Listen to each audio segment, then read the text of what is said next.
गरीब दोस्त की होली की कहानी। गांव में दो दोस्त रहते थे, रामू और श्यामू। रामू एक गरीब मजदूर था, जबकि श्यामू एक अमीर किसान। दोनों बचपन के दोस्त थे और हर त्योहार साथ मनाते थे। लेकिन जब से श्यामू की आर्थिक स्थिति सुधरी, वह रामू से थोड़ा दूर दूर रहने लगा। होली का त्योहार आने वाला था। गांव में चारों तरफ रंग, गुलाल और पकवानों की खुशबू थी। लेकिन रामू के घर में फटे कपड़े और खाली बर्तन थे। उसके पास रंग और मिठाइयों के लिए पैसे नहीं थे।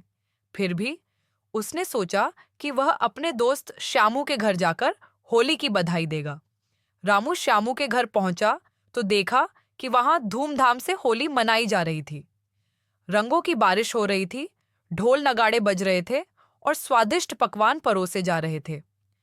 रामू ने मुस्कुराते हुए श्यामू को बधाई दी, लेकिन श्यामू ने उसे देखकर अनदेखा कर दिया और अपने अमीर दोस्तों में व्यस्त हो गया। रामू उदास होकर वहां से लौट आया। उसने सोचा कि शायद अब अमीरी और गरीबी की दीवार ने उनकी दोस्ती को खत्म कर दिया है। वह अपने छोटे से आंगन में बैठकर उदास था कि तभी गांव के कुछ गरीब बच्चे वहां आ गए। उनके पास भी रंग नहीं थे, लेकिन उनके चेहरे पर खुशी थी।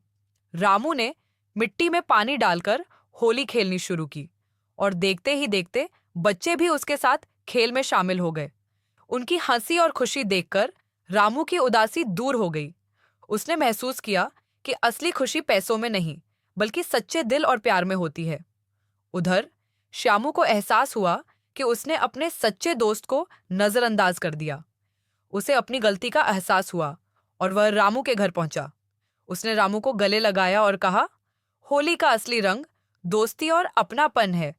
तुम्हारे बिना मेरी होली अधूरी थी।